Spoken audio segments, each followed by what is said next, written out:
Thank you, Paul, and congratulations again.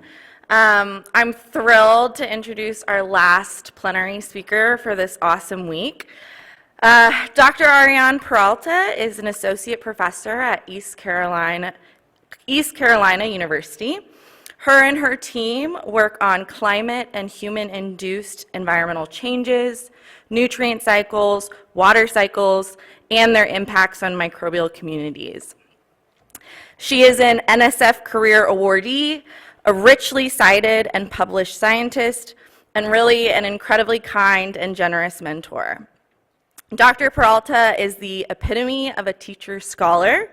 Her work in research training, education, environmental justice, equity, and truly community-engaged work has been incredibly inspiring to me as an early career scientist.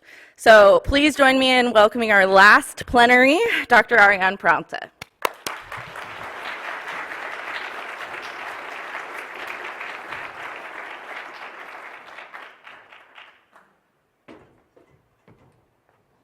Ooh, there's a timer. Okay, great. Hi, this is not too tall, so you can see the person behind the podium. Thank you so much for that warm welcome, Britt. Thank you to ASLO Program Committee for inviting me, and I'm thrilled that you all have stuck it out to Friday and to hear a little bit about science done with boots, not boats, and also some work that is ongoing that I hope to continue on into the future that address environmental justice issues in our communities. Ooh, yes, this is me. I know throughout the week, a lot of folks on the stage have talked a lot about the mentors that got them here. And I can't thank my mentors, friends, and colleagues, and family enough for all of that support. But why I stay is for all these people. These are folks that have worked in my lab, past and present. And it's just been such a joy to have the many different early career scholars come through the doors, maybe start in the classroom and then come into the lab. And so the folks that are, you can't really tell too much, but that are outlined in blue here, you'll hear a little bit more about their stories later in this talk. All right, wait, I'm gonna go back. I want to also, before we start, the research presented in this talk was conducted on the traditional lands of the Tuscarora people, who are the traditional custodians of the land on which we work and live, and recognize their continuing connection to the land, water, and air that Greenville, North Carolina consumes. And so I like to start with the key takeaways here.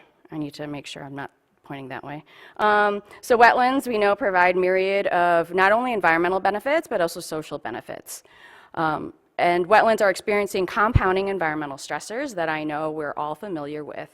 We didn't plan this, but Paul already queued up some legacy effects. And so I've been thinking about legacy effects a lot since my grad school days.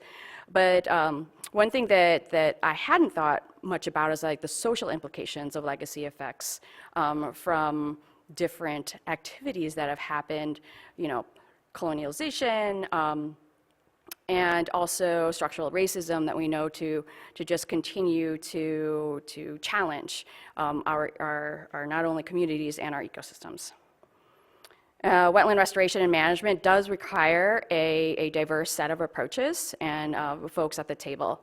And I'm going to make a case for microbial management, thinking about the microbes and how we might use them to help bolster positive outcomes from our restoration efforts.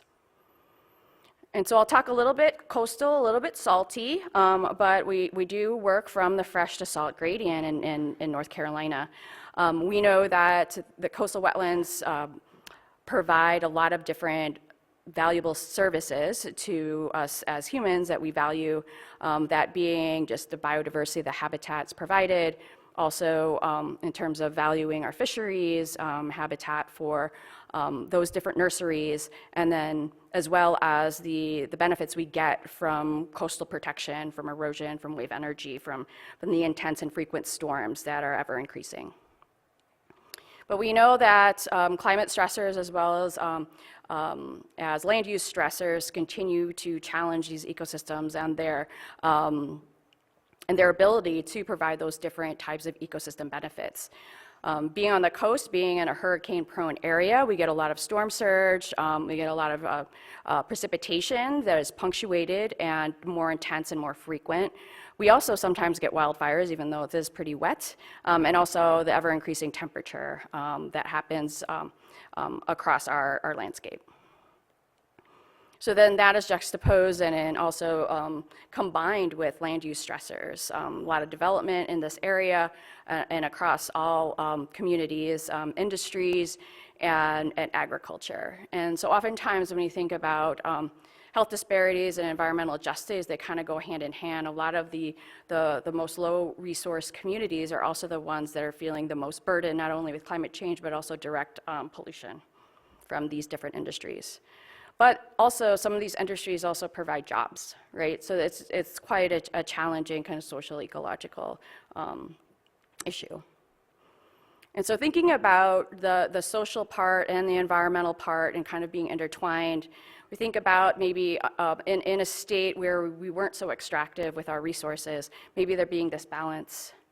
And then we come in, we're developing, it needs to happen, we need to feed more people, and there's now this trade-off and imbalance that occurs with who's, I guess, winning and who's losing. And then currently, those that are in positions where they perhaps can't move or they can't get fancy water filtration systems, then those folks end up being more vulnerable to increased storms, increased land use changes, and pollution as well. So as a microbial ecologist, I think of a lot of ways that microbes can do things. They can transform lots of different nutrients. We're carbon cycling and nitrogen cycling nerds in my lab, but we're also thinking about, what are the other benefits that are juxtaposed onto the disservices that microbes are known for. So we can compare, amplification of nutrient pollution versus, processing of those nutrients to keep that internal cycling going. Talk about carbon losses or carbon storage. So there's a lot of opportunity to think about this role that microbes play both for benefits and for disservices, and how might we be more intentional about the way we manage our ecosystems in order to promote what we want to promote, those benefits, and try to decrease the possibility of those disservices. So we're thinking a lot about this in a restoration context, and thinking about legacy effects. And what has that past land use kind of left behind, so that memory, how might we need to address that in order to overcome and get us to that, whatever that current environmental endpoint is. And so just to remind, so legacy effects, the way that I think about it is that long-term persistence of chemical, physical, and biological factors that develop under prior land use. Oftentimes, ecosystems are slow or resistant to recover. So when I first got into kind of wetlands restoration work, if you build us, they will come quote is very popular maybe with still some people, even if you don't watch that movie that it came from, but it's maybe eventually it'll come, but maybe not in your lifetime. So I think that just passive kind of restoration activities might not be the most effective approach. So what I want to share is a case study here that we've done, kind of looking at the balance of that ecosystem benefit versus the ecosystem disservice in a very local constructed wetland in our backyard at East Carolina University. And so prior to all of us coming to town, this area in the coastal plain of North Carolina was wetland. Wet pine savanna was a dominant landscape in the area.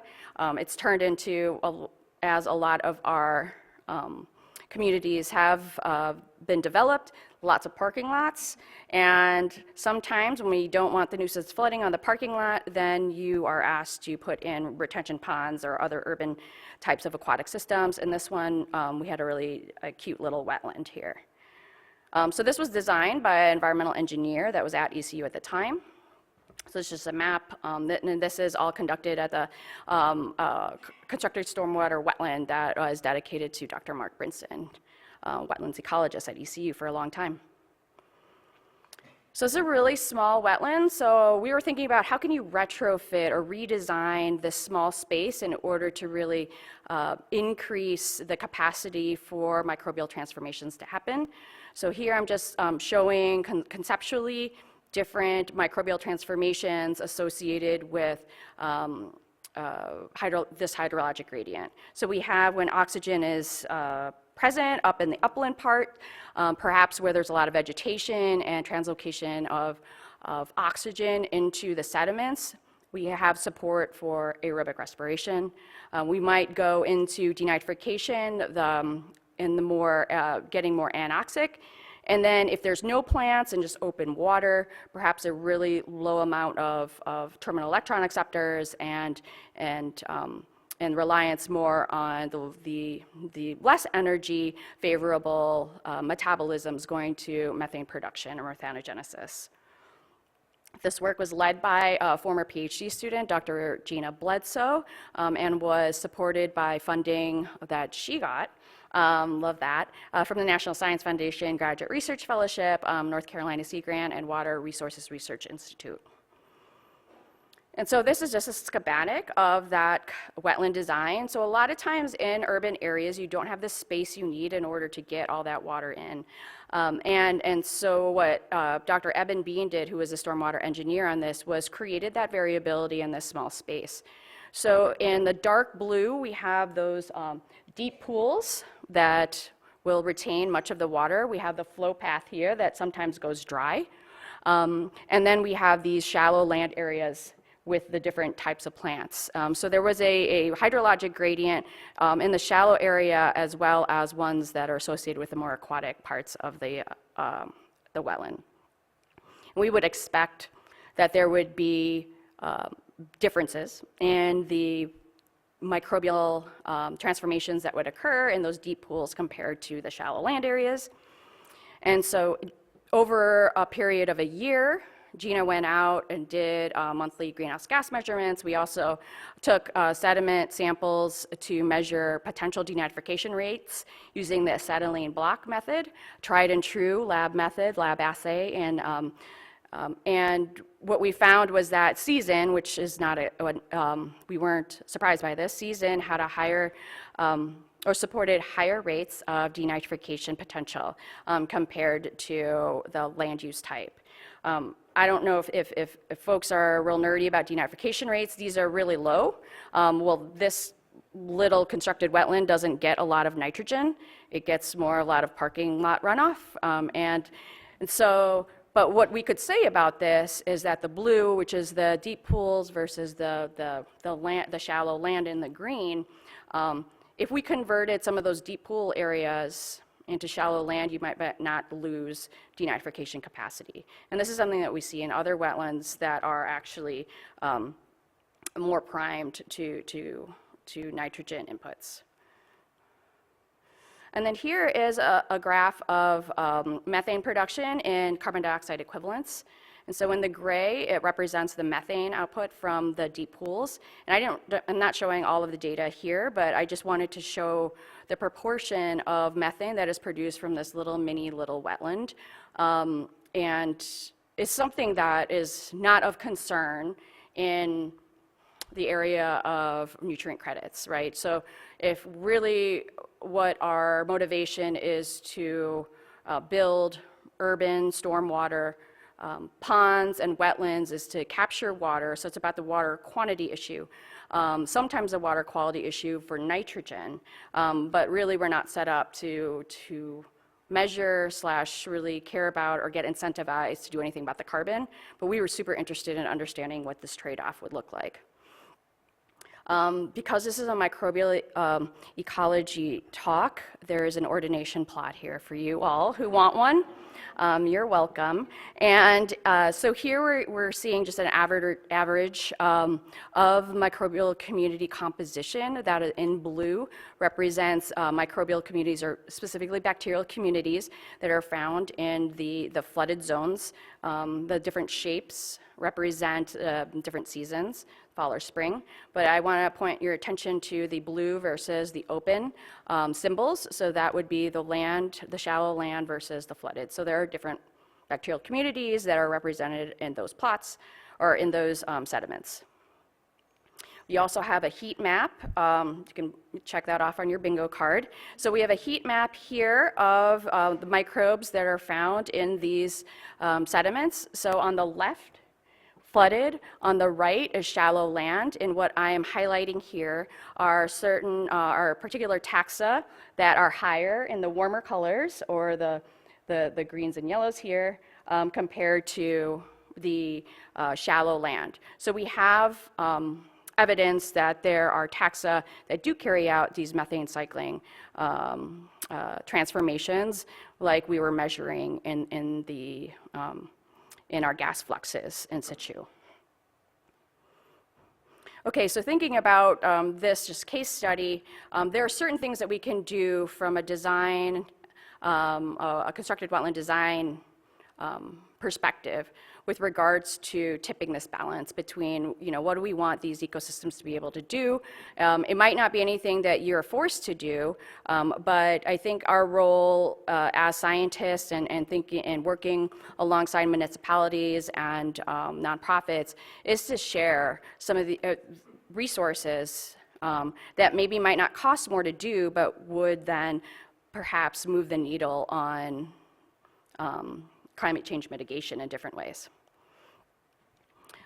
So going from thinking about my research as a microbial ecologist, microbial carbon feedbacks, or microbial climate change feedbacks, I also know that I can provide other types of potentially useful scientific contributions as a person who thinks about microbiology. And one way I could do this is to join teams of interdisciplinary scientists in supporting environmental justice. In this case, we have a Coastlines and People grant from the National Science Foundation to start thinking about potential frameworks to start building these communities of participatory science.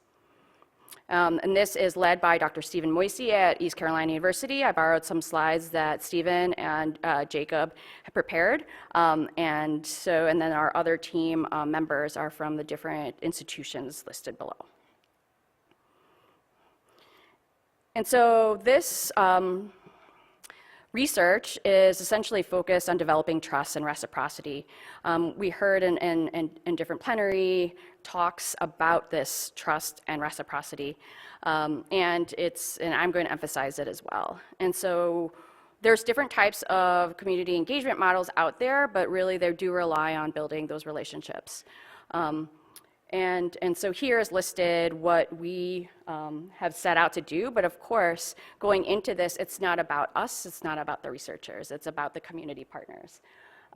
And so really, I want to point you to that last bullet, which is, sorry, I should have cleaned my glasses better here, is creating cycles of participation to support long-term engagement, right? So that's really what we want to get to. So thank you, that was nice. It's bigger now. And so here's our cute watershed. I used to work on the Mississippi River Basin when I was at Illinois. This is like really tractable. This tar-Pamlico watershed, and also goes from fresh to salt. It's also very understudied, unlike the Neuse, which is where the other North Carolina schools study a lot of work. And so here we have also along the Tar River and the tar-Pamlico watershed, we have different communities that we're focused on because we've had folks that are on the team that have built relationships. So it's not that we come in and everybody has the relationships all sorted out, right? But there have been folks, faculty members, who've been working in the town of Princeville for a very long time. This is a really historically important town in our state. It was established by formerly enslaved people after the Civil War. It is also a town that is very vulnerable to flooding. And then we have Greenville, which is where East Carolina University is. It has a lot of amenities that folks on the eastern side of the state actually flock to, like our hospital, and also provides a lot of jobs in the area. We also have Hyde County here. It's an agricultural-based economy and is at the front lines of saltwater intrusion and sea level rise. And so even though their population is small, their issues are really day-to-day thinking about, you know, what do we do with the saltwater? And it can't, our answer can't just be convert all of your land and don't farm, right?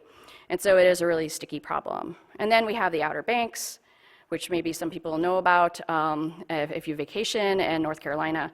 But this is a tourism-run economy, and also different, you know, stressors with regards to the tourism that comes in and out during the year. So when thinking about equity and justice in these very different communities, one thing that we know to be true is that these different communities have also a lot of things in common, which have to do with flooding and water quality. So in this understudied watershed, we were able to set up 36 sites over 100 miles. And we now have a monitoring program that measures 14 physical chemical parameters and then also fecal coliforms. Oh, I'm gonna have to turn my head. So here is specific conductivity on the y-axis, and then we have approximate distance downstream. So this is the most freshwater, and this is the estuary. And so what I want to draw your attention to is this dark line here. And so this is telling us a little bit that there is saltwater intrusion happening here, even up landward. This is the Tar River. This is Greenville, where we're at. And what's interesting is that this spike is like 20 miles from our drinking water intake. So that's something that we wouldn't have been able to monitor for without this grant. And also, this is going to be really useful information for managers of not only the towns, but also other organizations. And so here, we're just showing you discharge, and here's a Tar River discharge. So when that's high, when we measure specific conductivity at here, Washington, North Carolina, which is where the estuary technically starts, we see that under low discharge, so under times of really low precipitation, drought conditions, that salt wedge from the estuary just creeps up and up and up in the Tar River. And so that has become a really interesting aspect of the hydrology of this area, so keep an eye on that and to understand how these now maybe new baselines are changing.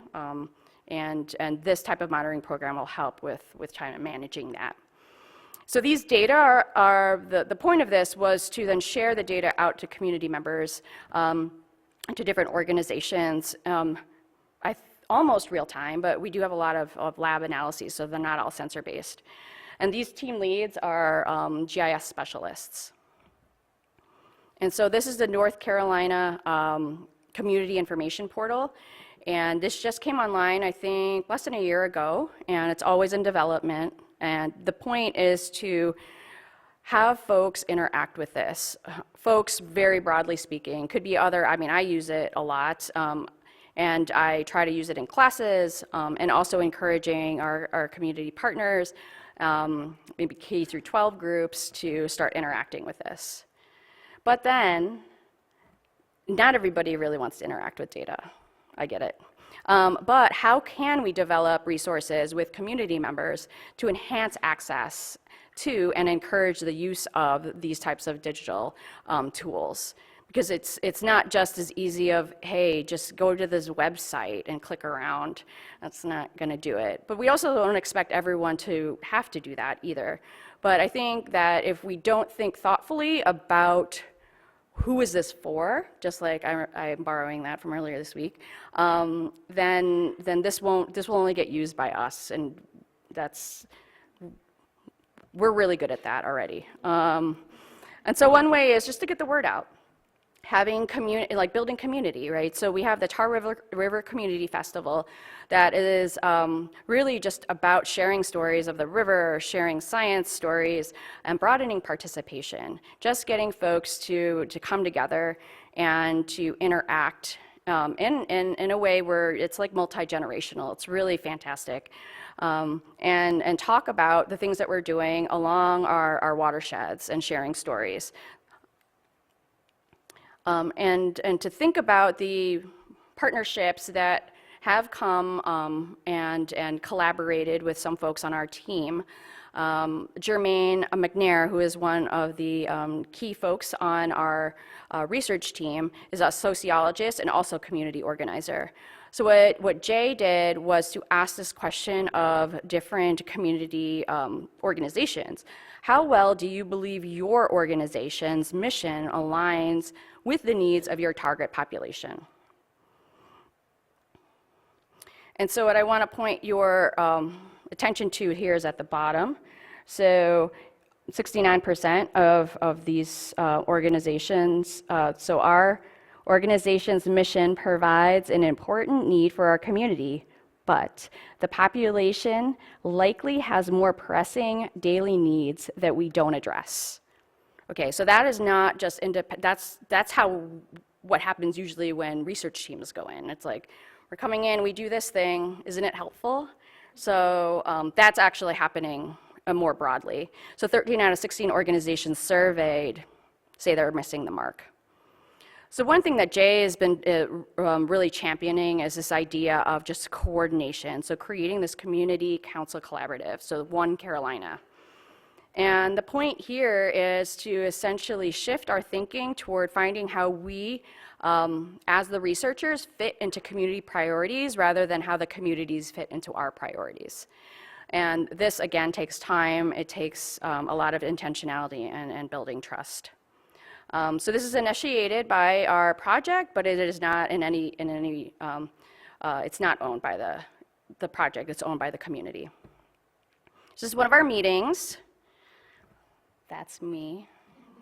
Proof of life. And so this is of several different types of workshops where really we're there to talk, listen, actively listen, and then help make connections. A couple of items that came out of some of these discussions were what folks felt day to day was important: youth violence, drinking water quality, air quality, and then community gardens came up. So I also have a hat I can wear as a soil microbial ecologist as well. And so when I saw that, I was like, ooh, I can help with those efforts. So this just reminds us that it's not only going to be about the water quality and water quantity that we're measuring. We can do a lot of more things, even if it's outside our direct area of research, in order to address some of these community concerns. And so I talked a little bit about community engaged and interdisciplinary work that is a part of this Coastlines of People grant. But the one thing that we've had the fortunate opportunity to also start is a traineeship program. So this again is a different, thank you, a different source of funding that supports the training component. So as a co-PI on this coastal community environmental sciences, like NRT program, I'm not going to say what the actual acronym is, but it's really focused on data science and community engaged work, and providing opportunity for skill building for early career graduate students to become more confident in their data science skills, see themselves as data scientists, and then also learn and apply community engaged research practices. So about not being extractive, about working alongside community partners and doing more of the co-production of science rather than potentially only, we also include outreach and science education as well, but just recognizing that there is a range of interaction with the communities that you can have in order to address coastal resilience issues. And so I want to just share some work that is in this space that is just very new. And it's very, I feel like it's like super fun and exciting. So we're going now saltier to the coast and thinking about living shorelines. And as we try to enhance our ability to protect our coasts from more intense storms, going from gray infrastructure, bulkheads, hardened structures, to nature-based structures like living shorelines, marshes, is one approach. And that does require understanding biology. Sorry, engineers. Okay, so in this case, we're going from passive to more active microbial treatment. So how do we get here from this to that? So the one way to think about this is, well, the issue is that even though Spartina alterniflorus or Sporobolus alterniflorus, so I'll just be calling it Spartina, it can live in a lot of different environments. But what we've observed is that Spartina that's grown under nursery conditions doesn't do well. And there's a range of reasons why that might be, but really we don't have the data to support the why and how can we do it better. So one approach that we have is thinking about, how we might tinker with the abiotic and the biotic environments of Spartina before it goes into the field. And we're borrowing some theory from microbial community coalescence. And so on the left here is if we were just thinking about the if you build it, they will come, changing the environment and expecting a particular community to reside in that new environment. You could get wildly different communities at the end. If you think about the coalescence model and then mixing two different environments, you still could get multiple outcomes. But what if we were a bit more intentional about what microbes we were adding? Could we then result in a more predictable state at the end of this? And this was based on now, this is my favorite thing, to come up with a ideas paper and then test it later. So now we're testing this guided by microbes paper. So how can we promote positive plant-microbe associations to aid in restoring coastal wetland ecosystems where disturbances challenge restoration outcomes? So the money finally dropped thanks to the budget, I guess, being cleared eventually. So this is led by Dr. Rachel Gitman, who is a leader in living shoreline restoration and coastal ecology. And on the team also is Mary Margaret McKinney, who is a Ph.D. student or candidate, but also is a 20-plus year restoration practitioner. So amazing person to have on as also doing the research. And then Lexia Weaver at the North Carolina Coastal Federation, so nonprofit, and then me. But before we got this money, we had to think about what's going to work in the field. And so Kai Davis has led the pilot part of the study last year. And so what we did is we did a 11 experiment. We did a manipulative experiment with 3 levels of microbes. We have little inocula marsh microbes, and then we autoclave them, and then we have a no microbe, only greenhouse soil background, crossed with a salinity, either a 20 PSU or essentially a freshwater pretreatment. And so this is a quick kind of experimental setup. So we got our donor marsh sediment from Hammocks Beach State Park, and then we bought seedlings from a nursery, a local nursery. We ended up we added the 5% of our microbial inocula. We wanted our physical and chemical background to be essentially the same, except for the biological input. And then we had that established for a few weeks. And then it went into my backyard, because that's where you do science, at your house. And when your undergraduate is at a different REU program in Seattle. And then I also then did the application of our salinity stress parts of the experiment, just a weekly pulse for 15 minutes. And then we did, this was a really quick experiment, and then after 8 weeks.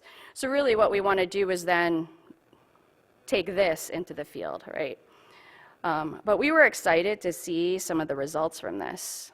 So there's a hint that marsh microbes could be rescuing plants from stress at this really early stage. What we see here on the blue on the left are the treatments that were treated with fresh water versus salt in the yellow on the right. And then here we have time on the x-axis. So here is plant height. So we can see, we can see, yes, the plants are growing bigger. And then we also see if you're freshwater, you're growing faster compared to your saltwater counterpart. But when you added microbes, there's this like interesting increase and increased plant height over time compared to the autoclave or the no microbes added.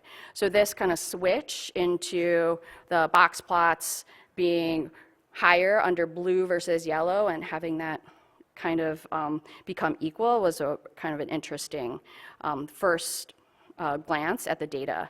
These are above ground biomass at the end. We see here, then there's like a hint, if you like squint, there's a higher biomass, the median at least, is higher when you add microbes under those salt conditions compared to the fresh conditions. And then there's no difference, and so bacterial diversity is similar across the treatments, fresh and salt, but again, we see this like swap of that trend of the blue and the yellow here with microbes added, which is interesting. And then another ordination plot for you. We see here that saltwater conditions determine bacterial community composition with distinct communities in the yellow that were exposed to the salt conditions compared to the fresh, despite them starting off at the same point. So here, there's some evidence that marsh microbes could be rescuing plants from salt stress. So again, this is done all before the plants go into the field. So really exciting this week. I missed the actual next steps, which is going from pilot to practice. We did do, we've scaled this up, and this is going out into the field this summer. So here we have Kelsey Coates, a current PhD student in my lab, and Michael Sioson, who is a current master's student in the lab, doing the microbial treatments for our field work this summer.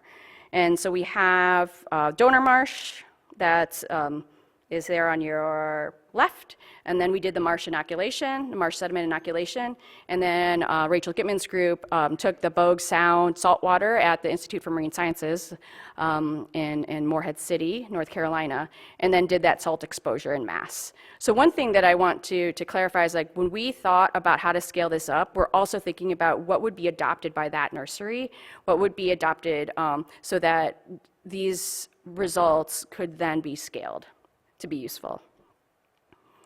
So this week has happened Monday and Tuesday. The transplanting happened in these fringing marshes, and stay tuned for what happens then. And so these were some of the takeaways that you saw at the very beginning, but I did write out a thing that I wanted to end with because I knew I'd forget. So thinking about, research, community engagement, is it an either or kind of situation? I think it's an and so I asked those mentors, colleagues, supervisors, lab mates out there, if you interact with folks in your sphere who want to do this kind of work, I encourage you to support them, especially if they're early career scholars who are interested in pursuing community engaged work that is grounded in environmental justice at the end of the day.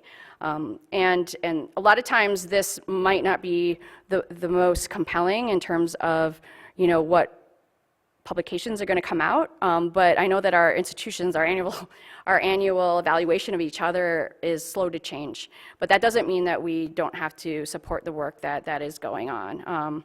And it might also help with the dwindling trust that public has with science. So if the public is participating in the science, then that could very well help with moving forward and addressing our pressing challenges environmentally. Thank you.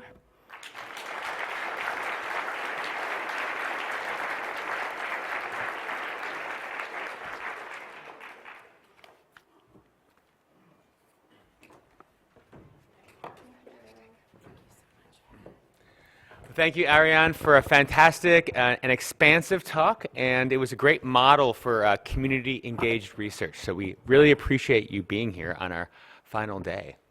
I just want to say that a meeting is really everyone who is there, and you have all been part of this ASLO 2024 meeting, and we appreciate that you all were contributors to this meeting. So we've truly enjoyed having all of you here.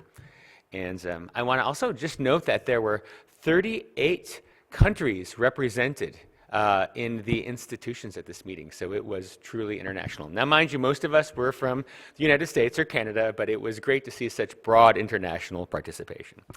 I also want to say a few final thank yous to the scientific committee, the amazing local committee, to Bostrom, Mick, Becca, Julie, welcome to the ASLO family.